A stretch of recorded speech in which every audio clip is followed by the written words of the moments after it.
सवारी मैंने मारन लागी, एक आदमी तो थप्पड़ भी मार दिया। मैं क्लर्कारी हड़ताल में था, रास्ते में उतार दिया, रास्ते में उतार दिया, रास्ते में उतार दिया। आपका बहुत बहुत धन्यवाद। कंटिन्यू रखेंगे, बीच में किसी और को बुलवा ले। कोई बात नहीं, आप चिंता मत लो। इनका निवेदन था के बीच में फिर से आ जाऊंगा मैं, लेकिन आपको बताओ इस बात पे क्या रखो। कंटिन्यू रखो, कंटिन्यू रखो। माताएं बहनें बैठी हुई हैं, सारे लोग बैठे हुए, कोई बात नहीं, अच्छी बात है। अपनी मांगों के लिए बैठे रहो। किसी ने वो कहावत है ना, हम तो फोन आते हैं। एक बार वो कवि सम्मेलन में गए, कवि सम्मेलन में फोन आ गया, वो सासू माँ का फोन आ गया। वो बोली जी कहाँ हो? मैंने कहा जेल में हूँ। इतना कहते ही फोन कट गया। तो वही स्थिति आपके साथ हो रही है। अब लोग पूछ रहे होंगे जी कहाँ हो, आप लोग यही कह रहे होंगे जी रोड पे हैं। लेकिन ये रोड पे हमने मुकाम तक पहुंचाना है इस लड़ाई को। तो इसलिए हमारे पत्रकार साथी कुछ आए हुए थे, उनका मैं अभिनंदन करता हूँ। हमारे पटला साहब का, ये आसपास ही है ना, बुजुर्ग हो चुके हैं। तो एक बढ़िया सी कविता सुनाता हूँ आपको। खाना पीना ठीक ठाक सब ले रहे हो ना, तो उसी खाने पीने पे सुनाते हैं। आ जाओ जी। अच्छा, इतना फर्क है। ये तो तगड़ा काम है। और आपने भूख हड़ताल यहाँ कर रखी, मैं बहुत बहुत बधाई देता हूँ। कई बार घर में भी भूख हड़ताल हो जाती है, करवा चौथ वाले दिन तो होती है, और फिर पत्नियां, लेकिन आपने मिशन के लिए की है, इस मिशन के लिए की है, तो अपनी ऊर्जा को बचा करके भी रखिए। बोलना भी कम है और देखना पूरा पूरा है। जो भी आपके सामने अड़ जाए उसे अच्छी तरह से देख लेना। और सारे तगड़े तगड़े बिठा रखे इधर, तो मेरे को लग रहा है छाट छाट के बिठा रहे हो आप लोग। साथ साथ वेट भी कम हो जाए ना, हम ये चाह रहे थे। हाँ, नहीं वेट तो कम हो जाए, लेकिन मैं तो एक ही बात कहना चाहता हूँ साहब, पुरुष कल भी आभारी था, आज भी आभारी हैं। अरे महिलाएं कल भी भारी थी, आज भी भारी है। ऐसा नहीं कहा मैंने, क्योंकि ये सारी दिन भर पूरे कागज पूरे भरती हैं, कागज काले करती हैं। काले तो मैं नहीं कहूँगा, ये तो दिन ही काले चल रहे हैं, वो अलग बात है। लेकिन पूरा दिन आप लोग मेहनत करते हो, शाम को घर में भी जाकर के मेहनत करते हैं। लेकिन एक एक दिन के लिए आप कर्मिक वो हड़ताल पे हैं, कोई बात नहीं, शाम को। अच्छा, 5 दिन के लिए? अच्छा, 5 दिन हो गए, फिर तो आप बोल रहे हैं, यही बड़ी बड़ी हिम्मत वाली बात है। अन्यथा क्यों जी शर्मा जी, 5 दिन लगातार हो गए, तो 5 दिन के लिए भी छाटे बढ़िया आदमी आप लोगों ने। लेकिन अरे भले आदमी उधर से भी छाट लेते, नारी सदियों से है। अच्छा, एक उधर भी बैठा रखे क्या? ना, ज्यादा ही पतला हो गया। अच्छा, महिला सकती है 5 दिन से। मेरे को वकील साहब लग रहे हैं, मैंने इनको कोर्ट में देखा है शायद। आप भी समर्थन देने आए हैं। वकील बड़ा कमाल का आदमी होता है। हड़ताल इधर चल रही है, खुद हड़ताल वाली लाइन में जाके बैठ गए। वकील वह कील जो या तो ठुकती नहीं, ठुक जाए तो उखड़ती नहीं, उखड़ जाए तो निशान जरूर छोड़ती है। इसलिए कोई बात नहीं, हम आपका भी आदरणीय वकील साहब साधुराम जी हमारे बहुत अच्छे वकील साहब हैं, हम इनका भी आदरणीय एक संविधान की कॉपी आपकी मैनेजमेंट को सब लोगों के भेंट करना चाहते हैं। तो मैं चाहता हूं बड़े सम्मान के साथ, रोडवेज के लोग भी हैं, आप आओ। एक बार पदाधिकारी सतीश जी जो हमारे कांग्रेस से कार्यकर्ता हैं, मध्य ये पहुंचे, तो वो एक बार ना भारत का संविधान लेके आए हैं, तो समर्पित करेंगे अपने भारत का संविधान। कोई बात नहीं, इसके बाद कविता सुनाएंगे, चिंता मत करो, माल पूरा अपने पास। खड़े होके भाई एक बार आदरणीय रमेश ठेकेदार जी और ये सहयोगी कहो कि उस दिन भी हम और ये यहीं मिले थे, और आज भी हम और ये यहीं मिल रहे हैं। एक बार आओ, आपको सब पूरी मैनेजमेंट को, हमारे पदाधिकारियों को एक बहुत बढ़िया सा संविधान, क्योंकि पूरा देश संविधान से चल रहा है। माताएं बहनें भी आ जाओ, पूरी टीम यहाँ पर बैठी हुई है। एक बार रोडवेज वालों के लिए भी ताली बजाओ। मैं तो बड़ी हैरानी हो गई, कल मैं आया हुआ था, हमारी हरियाणा की रोडवेज दूर दूर तक बड़ी मशहूर है, दूर दूर तक मशहूर है, क्योंकि आगे आगे ऑटो चल रहा था, पीछे मेरी गाड़ी चल रही थी। ऑटो पे लिख रखा था कि मैं बड़ी होकर रोडवेज बनूंगी। मैं आपको बिल्कुल सही कह रहा हूँ, बिल्कुल लिखा हुआ था बड़ी होकर रोडवेज बनूंगी। और पहले आपको याद होगा, हम छोटे थे जब लिखा हुआ होता था 3 साल से और 8 साल तक के बच्चे का, 3 साल से 8 साल तक के बच्चे का आधा टिकट लगेगा और सीट नहीं मिलेगी। आजकल लिखाने लग गया 3 साल से 8 साल तक के बच्चे का आधा टिकट लगेगा और सीट भी मिलेगी, क्योंकि इनको पता लग गया सन 2000 के बाद बच्चे नहीं सीधे बाप पैदा हो रहे हैं। बच्चे इतना, एक बच्चा इतना इंटेलिजेंट अपनी मम्मी से पूछ लिया, बोला मम्मी आपकी शादी हो गई? बोला हाँ बेटा हो गई। आप थोड़ा ताली वाली के लिए तैयार रहो। बोला मम्मी आपकी शादी हो गई? बोला हाँ बेटा हो गई। बोला किसके साथ? बोला आपके पापा के साथ। बोला चल मम्मी घर की घर में शादी कर ली और बताया भी नहीं। इतने एडवांस टेक्नोलॉजी के बच्चे हुए। ये हमारे रमेश ठेकेदार जी बैठे। नमस्कार सर, नमस्कार। आप भी आ जाओ सर। हम ही थोड़ा जल्दी शुरू हो गए थे, आप बिल्कुल सही समय पे पहुंचे हो। और ये रमेश ठेकेदार जी अभी घर से आ रहे थे, पीछे पीछे पोता आ गया। इन्होंने कहा तू जल्दी जाकर के अंदर छुप जा, पीछे पीछे तेरी टीचर आ रही है। तू स्कूल से जल्दी भाग करके आ गया। लेकिन पोते ने जो जवाब दिया, पूरी तालियां एक बार ठाका लग जाना चाहिए। जैसे ही घर से निकल रहे थे, पीछे पीछे पोता आ रहा, पोते के पीछे पीछे स्कूल का मास्टर आ रहा। रमेश जी ने कहा तू स्कूल से जल्दी भाग करके आ गया, अंदर जाके छुप जा, पीछे पीछे तेरा मास्टर आ रहा है। बोला दादाजी छुप तो आप जाओ, मैं तो आपके मरने की कह के 12 दिन की छुट्टी लेके आया। हालात ऐसे हो गए हैं। एक बच्चा और इंटेलिजेंट, टीचर ने बच्चे से पूछ लिया, बोला बेटा लड़की में कौन सी मात्रा आएगी लिख कर दिखाओ। आसान सा सवाल था। बोला बेटा लड़की में कौन सी मात्रा आएगी लिख कर दिखाओ। बच्चा मोस्ट इंटेलिजेंट, तालियां उन सब बच्चों के हिस्से में जानी चाहिए। बोला बेटा लड़की में कौन सी मात्रा आएगी लिख कर दिखाओ। बच्चा मोस्ट इंटेलिजेंट बोला गुरुजी पहले मुझे लड़की दिखाओ।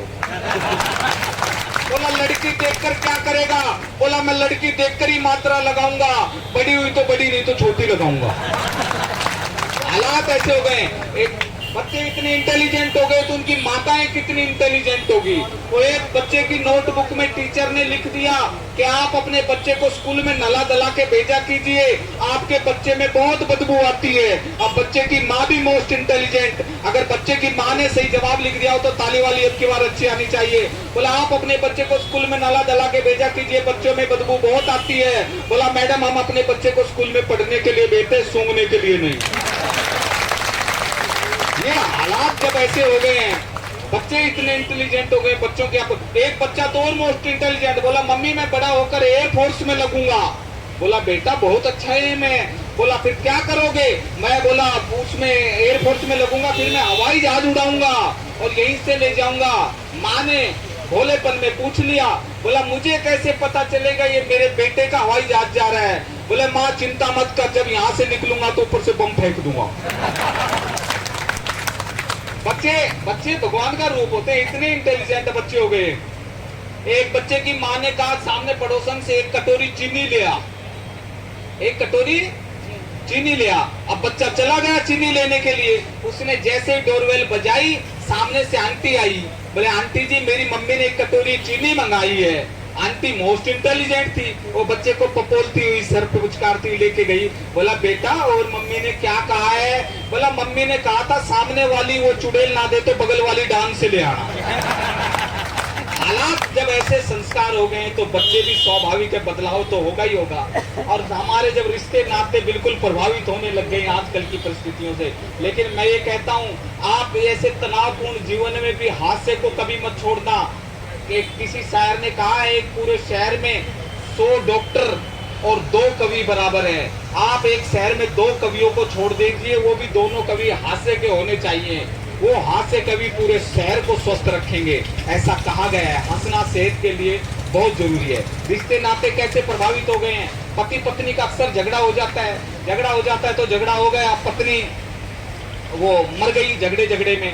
अब मर गई तो पत्नी ने, पति बड़ा खुश हुआ, यार ये तो कलेश कट गया, बिल्कुल बढ़िया हो गया। उसने फटाफट फोन किए, बोला जी भाई पहुंच गई है, जल्दी आ जाओ जल्दी।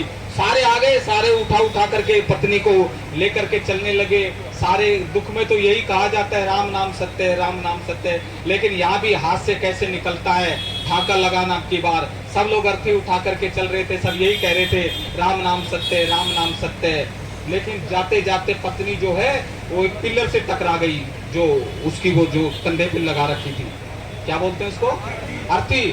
अच्छा तजुर्बेकार हैं, लेकिन भाई साहब का बहुत मैं भूल गया था, इन्होंने मुझे याद दिलाया। मैं तो जैसे ही अर्थी टकराई तो वो नीचे गिरी तो पत्नी को होश आ गया। होश आते ही फिर पति के होश उड़ गए। वो जिंदा हो गई तो वापस घर ले आए। घर ले बोला यार ये तो गड़बड़ हो गई। अगली बार पत्नी हकीकत में ही मर गई, हकीकत में मर गई तो उसने फिर फोन कहा, बोला भाई वही वाला काम हो गया, जल्दी आ जाओ। और पिछली बार थोड़ा देर हो गई थी, अब की बार जल्दी आ जाना। वो सारे आ गए, जैसे ही उठा के चलने लगे सब लोग यही कह रहे थे राम नाम सत्य है, राम नाम सत्य है। लेकिन पति के मुंह से यही निकल रहा था, खंबा बचा के, खंबा बचा के, खंबा बचा के, खंबा बचा के। तो हालात जब ऐसे प्रभावित हो गए हों तो मैं समझता हूं, लेकिन उसके बीच में भी आपने अपने आप को इतना यानी हंसी मजाक रखना है इतना। एक और था, एक लाला जी थे, दिन भर पत्नियां कितना ध्यान रखती है अपने पतियों का, उनको पता है जब कहाँ उसको खुराक देनी है, कहाँ उसको चुपचाप बिठाना है, कहाँ उसको चलाना है। और ये हमारे सामरिया साहब बैठे हुए, कपड़े की दुकान है, क्यों मैं ठीक ठाक कह रहा हूँ जी? भक्ति नगर में इनकी कपड़े की दुकान है। मैं ये एडवर्टाइजमेंट नहीं कर रहा, जिन जिन बहनों को कपड़ा चाहिए वो आप इनकी दुकान पे पहुंच सकते हैं, डालियावास गांव में, ठीक है। लेकिन अब जो कहूंगा उस पे ताली आनी चाहिए। अब तक तो हंस रहे हो कि ग्राहक आ रहे हैं, तालियां तो अब की बार आएंगी। वो जो दिन भर करते रहते हैं 1 मीटर, 2 मीटर, 3 मीटर। अब जैसे रात में घर गए, इधर पोते पोती सो गए, पत्नी सो गई, सारे नींद में सारे सो रहे। रात में नींद में बोलने की आदत, वही आदत, बोला 1 मीटर, 2 मीटर, 3 मीटर। पत्नी ने पीछे से एक दिया जचा के, बोला नाच पिटे, ये तेरी दुकान का कपड़ा नहीं है, मेरी साड़ी के टुकड़े कर दिए। ऐसी बात है क्या? लेकिन चलो अब एक कविता सुना बढ़िया। अभी तक तो ये उठपटांग बात कर रहे थे, क्योंकि आप लोग ताली ठीक नहीं बजा रहे हो, मुझे पसीने बिल्कुल पैरों तक आ चुके हैं, लेकिन ताली बजाओ एक बार ठीक ठाक। एक कविता सुनाता हूँ आपको बढ़िया। पंडित जी, गजानन जी कहाँ है? अच्छा बैठे हो, पुणे में लगे पड़े हो, इतने कमजोर हुए हैं इस महंगाई से, बिल्कुल पतला सूख करके बिल्कुल काटा हो गया। आइए आइए गुरुजी, हम हमारे आदरणीय धर्मवीर बलदोदिया जी हमारे अपने गुरुजी का यहाँ पहुंचने पर हार्दिक अभिनंदन करते हैं। और टीचर का तो वैसे भी बड़ा रुतबा होता है। एक बार एक मास्टर, एक ऐसी भाई एक टाटा गाड़ी खड़ी है 101 नंबर, उसको हटा दी, घर के सामने खड़ी किसी ने। भाई 101 नंबर गाड़ी को आजाद एक आजाद दो मेरी जगह गाड़ी होगी पे वो। आजाद की है। आजाद जी 101 नंबर गाड़ी को एक बार। मैं कह रहा था मास्टर का जीवन में बड़ा महत्व। गुरुजी टीचर रहे, टीचर से फिर ये लेक्चरर बने, प्रिंसिपल बने, डिप्टी डीओ बने, फिर डीओ बने, और डीओ के पद से सेवानिवृत्त होकर के लोग आज भी इनको वैसे धर्मवीर डीओ ही कहते हैं। तो मैं चाहता हूँ अगर जोरदार तालियां हमारे डीओ साहब के लिए। मैं बता रहा था मास्टर का एक बड़ा महत्व है। वो एक एसपी और एक डीसी और एक मास्टर, वो तीनों बैठे थे, तीनों आपस में चर्चा कर रहे थे। एसपी बोला, पहले डीसी बोला मेरी बड़ी पावर है। बोला क्या पावर है? बोला पूरे जिले में मेरी चलती है, मैं कहीं भी कुछ भी कर सकता हूँ। फिर उसकी बात सुनकर के एसपी बोला अरे ज्यादा तो मेरी चलती है, मैं किसी को भी अंदर ठोक दूं, किसी को भी बाहर निकाल दूं। उसने इन दोनों की बात सुनकर के मास्टर ने कहा, और मास्टर की बात अच्छी और सच्ची लगे तो ताली आनी चाहिए। इन दोनों की बात सुनकर के मास्टर ने कहा, बोला अरे तुम दोनों से ज्यादा प्रभावशाली मैं हूँ। क्लास में जो निखट्टू बच्चे होते हैं उनको दे डंडे पीटता हूँ, फिर उनमें से कोई एसपी बनता है, कोई डीसी बनता है। ये हमारे जीवन में टीचर का। तो एक सीधी सीधी गुरुजी एक कविता, हम आपका इंतजार कर रहे थे। मैंने कहा जब तक मैं इनको इस योग्य बना लूं कि आपको झेल सके, तो अब आप तो बीच बीच में आते ही रहते हैं। एक कविता अपन सुनाते हैं हरियाणा के खान पान पे। बेनीवाल साहब इजाजत है? क्योंकि हमारे संचालक महोदय जी पूरा सुबह शाम लगे रहते हैं, और मैं शायद वर्षों से इनको देख रहा हूँ, बहुत सदे हुए आपके कर्मचारी नेता हैं। कब कितना बोलना है, कब कितना लोगों को कहना है, सारी बातों का विशेष ध्यान रखते हैं। एक बार अपनी मैनेजमेंट के लिए भी और अपने संचालक महोदय के लिए भी प्रार्थना देगा। हरियाणा का ताऊ दिल्ली आ गया, हरियाणा का ताऊ दिल्ली आ गया। हमारे हलचल जी ने भी आना था, लेकिन हलचल जी आज थोड़ा स्वस्थ होने के कारण पहुंच नहीं पाए, तो इसलिए सारे तैयार हो ना? तो ताली बजाओ फिर एक बार।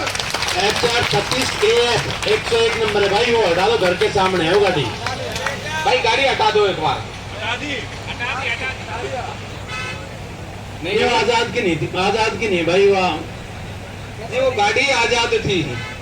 वो गाड़ी आजाद की नहीं थी, वो गाड़ी आजाद थी। AF 101 चलो एक कविता सुनाते हैं। हमारे बीच में हमारे भाई रमेश जी ठेकेदार साहब बैठे हुए हैं और विश्वास माना आज अनायास इसी धरना स्थल पे एक तो उस दिन मुलाकात हुई थी और एक आज, क्योंकि अच्छे और सच्चे जो लोग होते हैं निश्चित रूप से किसी ना किसी मोड़ पे उनसे जरूर मुलाकात हो जाती है। आज गुरुजी से मुलाकात हो गई तो एक कविता मैं आप सबको सुनाता हूँ। हरियाणा का ताऊ दिल्ली आ गया, हरियाणा का ताऊ दिल्ली आ गया, भूख लाग रही थी होटल वाले पे रोटियां का भाव बूझने लग गया। होटल वाले ने 4 रुपए की 4 रोटी, दाल बिल्कुल फ्री बताई। यो फ्री वाली बात ताऊ के झट समझ में आई। बोला रे फिर ते न्यू कर, रोटियां ने रान दे और दाल दाल आन दे। होटल वाला बोला ताऊ न्यू नहीं बनेगी बात, समझ में आए तो अच्छी ताली बजाया करो, ऐसे नहीं। होटल वाला बोला ताऊ न्यू नहीं बनेगी बात, दाल तो मिलेगी रोटियां के साथ। एक ताऊ ने सोची जब 20 रोटी खावेगा तो 20 का नोट चला जाएगा और कि मैं पेट भी नहीं भरा भरा होगा। बोला भाई कोई घड़ी रोटी खावे तो क्या रियायत करेगा? बोला ताऊ 10 रोटियां का 8 और 20 का 15 लगेगा। बोला भाई कोई 50 रोटी खावे तो क्या रियायत करेगा? बोला कौन से जो 50 खावेगा उससे 1 रुपया भी नहीं दिया जाएगा, ऊपर से 50 रुपए इनाम और दिया जाएगा। ये बात जरूर से ताऊ बोले मंजूर से। अब ध्यान देने वाली बात है, एक के बाद एक सीन ऐसे आएंगे, अगर एक सीन से भी आप दाएं बाएं हो गए तो गड़बड़ हो जाएगी, कविता समझ में ही नहीं आएगी। कहाँ थे हम कविता में? हाँ, कोई 50 रोटी खावे तो क्या रियायत करेगा? बोला कौन सा जो 50 खावेगा उससे 1 रुपया भी नहीं लिया जाएगा, ऊपर तक 50 रुपए इनाम और दिया जाएगा। यो बात एक ताऊ ने, होटल वाले ने सोची कदे 10-15 रोटी खाकर डिगर जा और तेरा रुपया भी मर जा। बोला ताऊ एक काम करते, रोटी खाने से पहले 100 का नोट जमा कर दे और जय तेरे धोरे रुपये नहीं से तो तेरा साफा जुत्ती तार के गिरवी धर दे। ताऊ का घरा भर गया, ताऊ ने भी अपना साफा जुत्ती तार के गिरवी धर दिया, आलती पालती मारी और कर ली जीवन की तैयारी। होटल वाले ने भी आटा लगाया, पेड़ी तोड़ी सवाया, दाल में छोंक लगाई और शुरू कर दी सप्लाई। एक ताऊ ने स्वाद सा पड़ गया, एक के झटके में 15 रोटी रगड़ गया। एक ताऊ ने स्वाद सा पड़ गया, एक के झटके में 15 रोटी रगड़ गया, 3 कटोरी दाल की भी सपड़ गया। एक होटल वाले ने सोची भाई ये तो गड़बड़ करेगा, जितनी रोटी बैरा लावे था उतनी लकीर खींचता जावे था। जितनी रोटी में एक होटल वाले ने एक और छल कर दी, आटे की लोई पहले आते डबल कर दी। ताऊ टुकड़ देख रहा था, बेईमानी थागी पर बोला नहीं, चुप रहा देखी जागी। ये होटल वाले ने एक और छल कर दी, आटे की लोई पहले आते डबल कर दी। अब ध्यान देना, पहले आते डबल कर दी। जितनी रोटी बैरा लावे था उतनी लकीर खींचता जावे था ताऊ। जितनी रोटी बैरा लावे था ताऊ उतनी लकीर खींचता जावे था। जितनी बार बैरा आवे था मौका देके 1-2 लकीर भिजान जावे था। जब रोटी होगी 30 तो बैरा बोला ताऊ कि मैं हिसाब किताबी सह के कितनी रोटी खाली और कितनी आली। ताऊ ने उस पर लकीर गिराई कि मैं कमती पाई। ताऊ का पारा चढ़ गया और बैरे पकड़ गया। बोला इन बातों में किम्मे ना आनी जानी, बोला इन बातों में किम्मे नहीं आनी जानी, पता चलिए लकीर क्यों भी जानी। ताऊ ने भुरकटी तान दी और छो में भर के सारी लकीर खुद भी जान दी। ताऊ ने भुरकटी तान दी, छो में भर के सारी लकीर खुद भी जान दी। बोले रे खसम रोटी तो ढंग से खा दे, हिसाब किताब ने मराई पूछड़ इनका शुरू तान दे।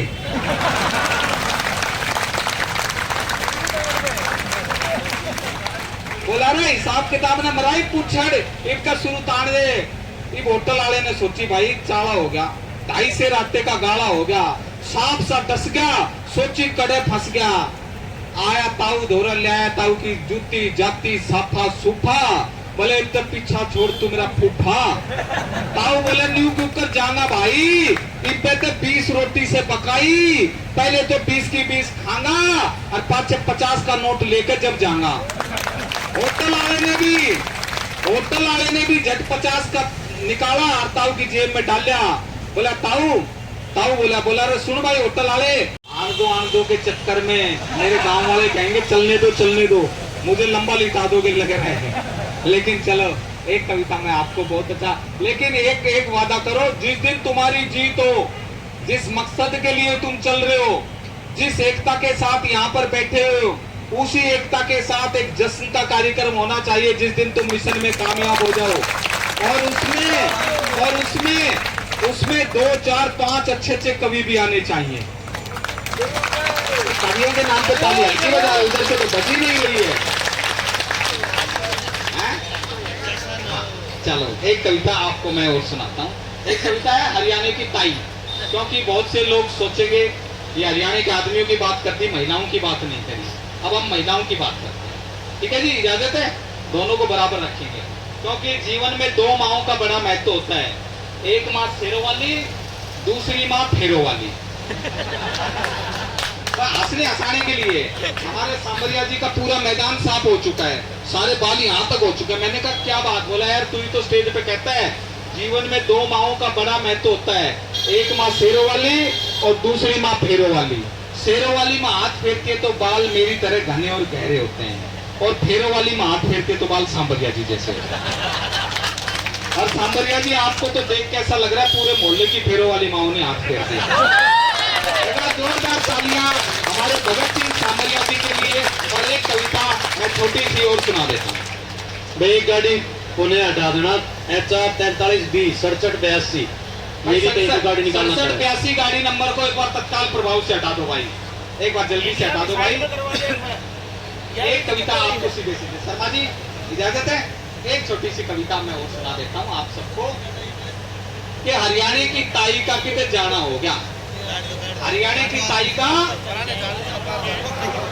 हाँ मैं ये इसलिए दोहरा रहा हूँ कि तुम जीवित होकर सुन रहे हो कि नहीं सुन रहे। हरियाणा की ताई का किधर जाना हो गया, थोड़ी देर में बस का भी आना हो गया। अड्डे पान के ड्राइवर ने झट बस के मारे ब्रेक, ताई बस में चढ़ ली और सामान लिया टेक। ताई ने बस में चढ़ने से पहले मन में सीट पे बैठने की करी थी, पर जब ताई बस में चढ़ी तो सीट पहले ही भरी थी। ताई ने सीट मिली कोना, कोई भी सवारी ताई पे सीट देता ही हिली कोना। बस चाल पड़ी, अगले स्टैंड पे आ खड़ी, एक सुथरी सी कॉलेज की छोरी, लंबी तगड़ी गोरी बस में आ चढ़ी। बस में भरी भीड़ ने देख के छोरी का एकदम जी घबरा गया। छोरी ने देख के एक छोरा तरस खा गया और अपनी सीट पे खड़ा होकर न्यू बोला, मैडम न्यू कर तू मेरी सीट पा जा।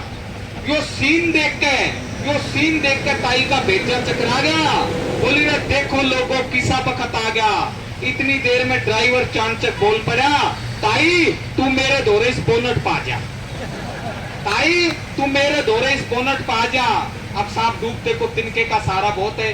ताई बोनट पे बैठ गई करके कालजा नरम, शर्मा सर्दी में बैठ गई, वे सीट नहीं मिली तो बैठना ही पड़ेगा। ताई बोनट पे बैठ गई करके कालजा नरम, थोड़ी देर बाद बोनट भी होने लग गया गरम। उठे तो आवे शर्म, मनी मन में सोचने लग गया तो फूट लिए करम।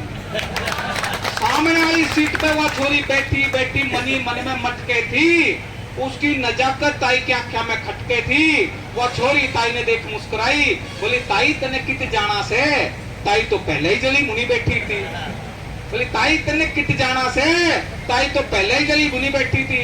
बैठते ही बोली तन्ने के करना से, मन तेरे ते पूजी से, तू कित आईस और तन्ने कित जाना से। ताई एक की बार आनी चाहिए। बोले ताई तन्ने कित जाना से, ताई तो पहले ही जली मुनी बैठी थी। बिड़ते ही बोली मन तेरे ते पूजी से, तू कित आई और तन्ने कित जाना से। पर छोरी एक बात सुन ले, एक दिन तन्ने भी मेरी तरह इस बोनट पे आना। बहुत बहुत धन्यवाद। मैं समझता हूँ कोई अगर कहोगे तो और भी है मेरे पास माल, लेकिन हमारे संचालक महोदय जो बीच में आवश्यक एक करके हम 1.5 अरब हो चुके हैं, ऐसे नहीं करना है। अब एक बार बीच की हमारी जो कार्रवाई है, एक बार आदरणीय संचालक महोदय ये सारे नए चल। एक कविता मैं 14 तारीख को अटेली जा रहा हूँ एक कवि सम्मेलन में, हमारे भाई मास्टर महेंद्र भी रहेंगे। आदरणीय आप बैठो, आप 2 मिनट और कह रहा हूँ मैं, आप बैठिएगा। तो वो कहते हैं भाई मेरे साथ मास्टर महेंद्र भी रहेंगे, और मेरी अगर कोशिश रही 14 तक अगर आपका धरना चला तो 14 को मैं उन 5 कवियों को यहाँ भी लेके आऊंगा, ठीक है? हाँ जी, क्या सर? हाँ नहीं ये कोई बात इसमें नहीं है, वो तो इन्होंने भी यही कहा है 400 का खुद का वैसे 14 से पहले ही हो जाएगा, लेकिन अगर फिर भी कई बार थोड़ा सा आवाज पहुंचाने में समय लग जाता है तो आप चिंता मत करो, तो उनसे भी सुनाऊंगा मैं, मास्टर महेंद्र से भी। लेकिन एक मैं छोटी सी कविता मैं एक सुना देता हूँ। कविता का शीर्षक है रोडवेज का चाला।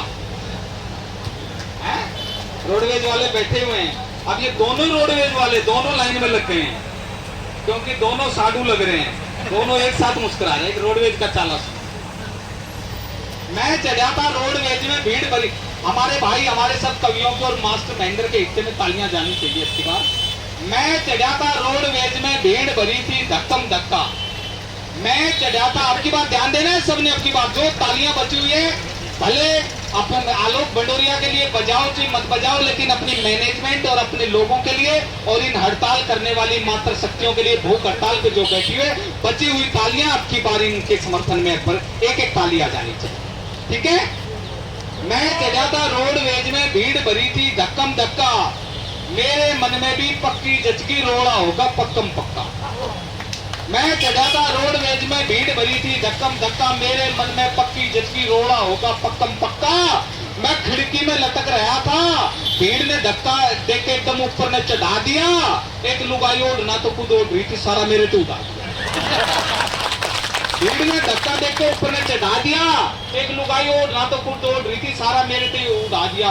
मैं उस ओढ़ने ने तारण आड़ाई था, इतनी देर में इसने मेरी गोदी में बालक के पकड़ा दिया। आगली खिड़की में थे ठेकेदार साहब, रमेश जी सुनो, आगली खिड़की में थे रमेश जी जैसे बूढ़ा बूढ़िया चढ़ गई, बूढ़े की निगाह भिड़ते मेरे पे पड़ गई। बोला रे इन सवारियां की शर्म उतरी पड़ी से, ये मलंग तो बैठे से या पीछे बाला काली खड़ी से। बूढ़े के रुके थे, सबकी दिशा बदल गई। एक कॉलेज की छोरी सरकियर मने सीट मिल गई। छोरी बोली बहन एक लिया इसे जीत जा कड़े से। छोरी बोली बहन एक लिया इसे जीत जा कड़े से। मैं मनी मन में सोचने लगा तेरी बहन का ही ना बेरा जीत जा एड़े से।